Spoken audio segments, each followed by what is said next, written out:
Hi everyone, welcome back to my art channel. My name is Soraya. I'll be talking about the do's and don'ts while you're watching my new pour. I have quite a number of do's and don'ts that are important to know for the fluid artist. They're not in any particular order, but they are all important. Here we go. To avoid crazing and cracking in a fluid pour, do use a good quality pouring medium such as Floetrol, and remember, do not use too much water. Also, do work in a dry room temperature environment.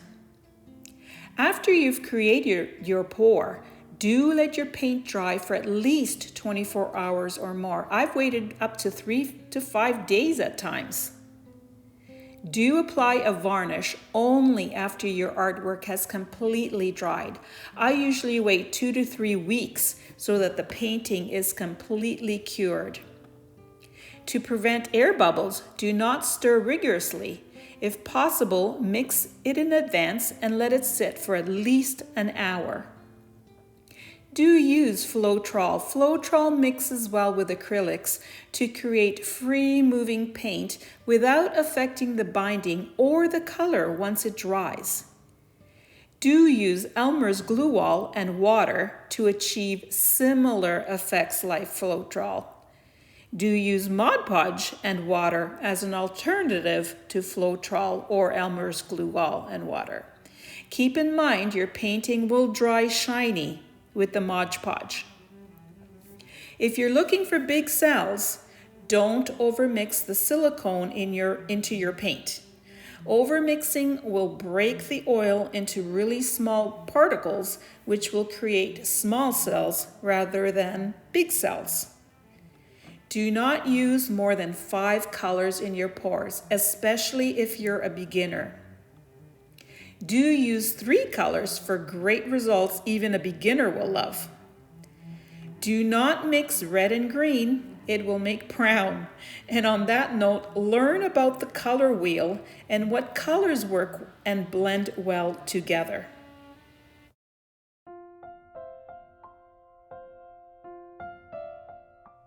Okay, so here it is up close on your side, and it has some beautiful color variations here.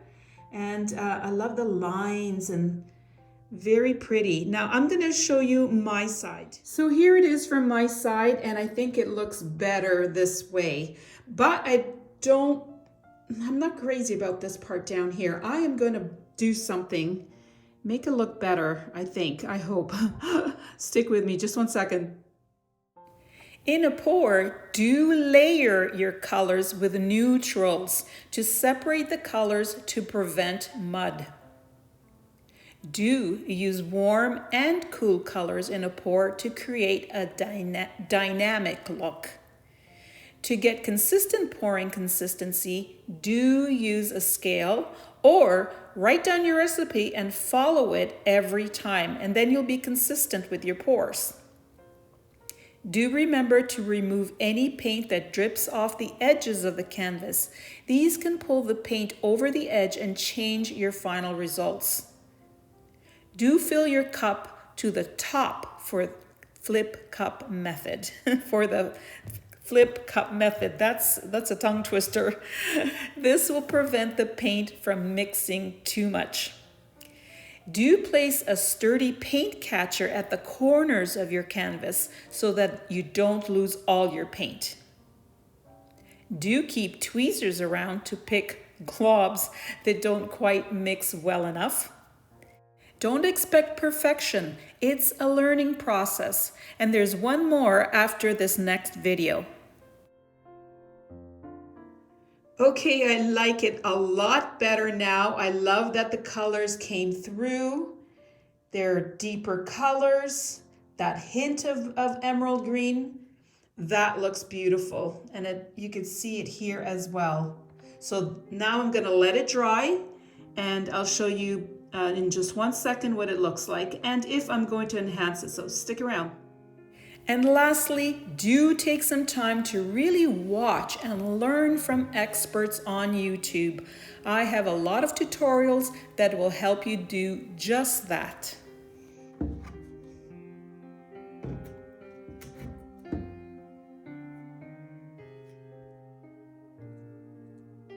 going to use some titanium white. So as you can see, I decided that it did need just a little bit of enhancement. I really wanted to bring out the white just a little bit more, and you'll see what I do coming up.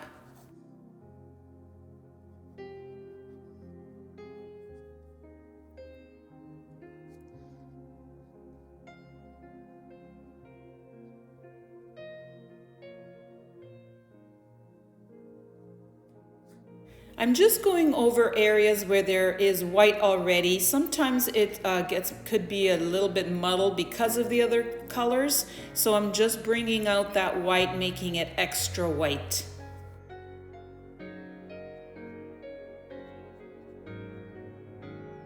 So okay, originally I liked it the other way, but when I really looked at it, this seemed to work a lot better. I like this kind of cavern or lower area here with this coming down over it. It is kind of a sky, although there really isn't any blue, light blue maybe. It's more of a teal, and it's got that green. But I really like that kind of downward motion that's going towards down here. And I enhanced it, but just a little bit. You could see that what I did, it was like less than 10 minutes work, and it just emphasized that white kind of going through and down into here. Click on the links you see now. There's a subscribe button, and there's also a link to all my enhanced pours. Enjoy watching.